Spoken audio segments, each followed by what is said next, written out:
Hetep, welcome back.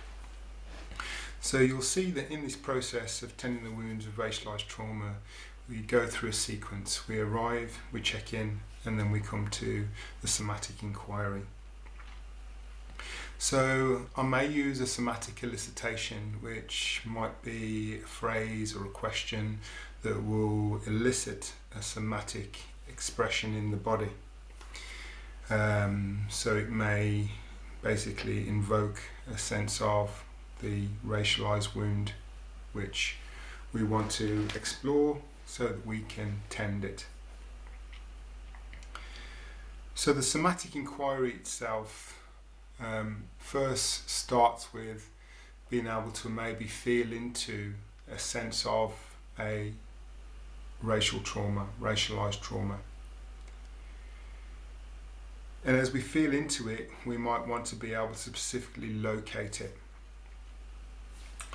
Now, at this point, we're going to need our journal and a pen so that we slow things down and we're able to actually start to scribe this information into our journal. And in this way, we're going to start to develop our own practice log, which is going to give us good information about the types of racialized trauma that we have embedded within our system and the impact on our daily lives in terms of our behaviors and our attitudes. So we feel into what we could consider to be a racialized traumatic wound. We locate it in the body. Where is it really arising for us in our body? And we also then try and really feel into the sensations that come with that arising of the racialized traumatic wound. So there's no right or wrong answer here. It really is about developing your awareness around the body, around the sensations, and we might also be able to name it. And by name it, I'm talking about things like feeling it as a sense of rage, grief, shame, loss, anxiety. Again, if we're able to name it, it helps us understand it a little bit better. And then we're also going to see if we can place it on the hierarchy of survival stress. So this is where we're kind of drawing on polyvagal theory. So when this arises in the body, is it moving me towards a sense of fight, flight, or functional freeze? Or is it moving me down towards a sense of collapse, disassociation, disengagement, dorsal vagal? Or am I holding it kind of within the window of capacity, within our social engagement vagal part of the nerve, the ventral vagal part of the nerve, yet still feel either the pull or the push towards hyper or hypo vigilance? As I say, we're taking this slowly and we're scribing our insight, if you like.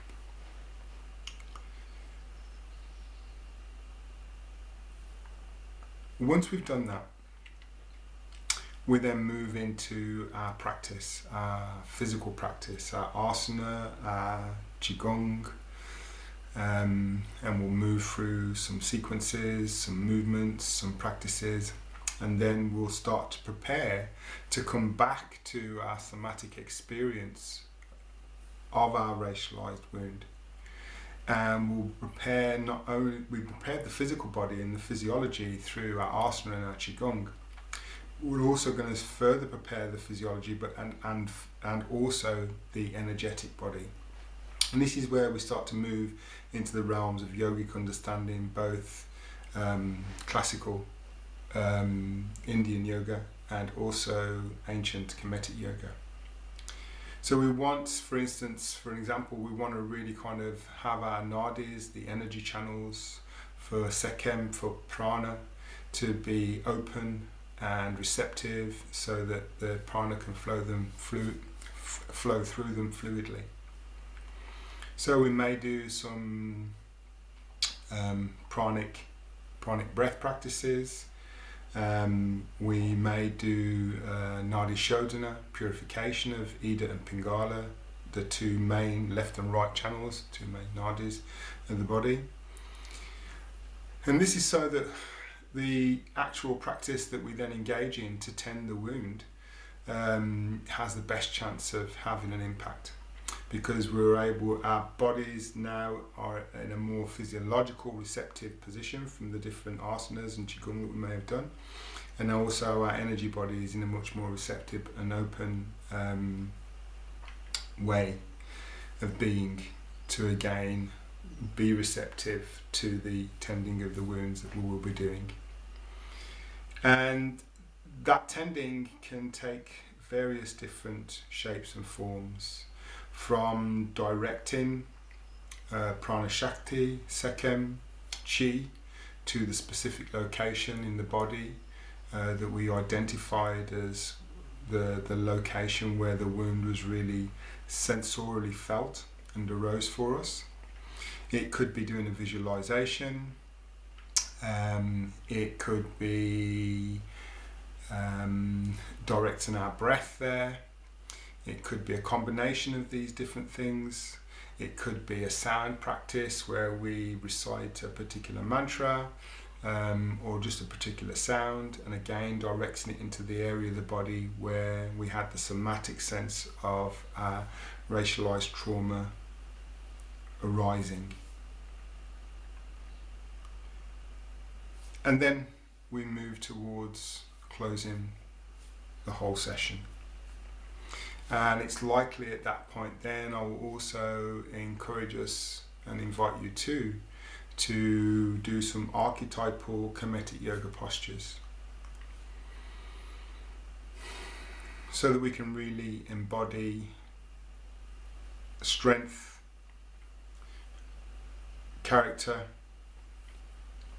resilience that is obviously very apparent within the Black diasporic and African cultures. If it wasn't for our resilience and our ability to deal and cope with ongoing racialized trauma, then we wouldn't be here. So we have to remember that there's also wisdom that we inherit along with ancestral trauma. So we always close with that sense of power and resilience, self-determination. So I hope this explanation has given you an idea, a little bit about the somatic inquiry part of the practice, and also the element where we actually tend the wounds of racialized trauma. At this point I would say there's probably nothing to it but to get to it. So you might want to now move on to your first practice. Stay safe, stay blessed. See you in the next video. Hetep. Om.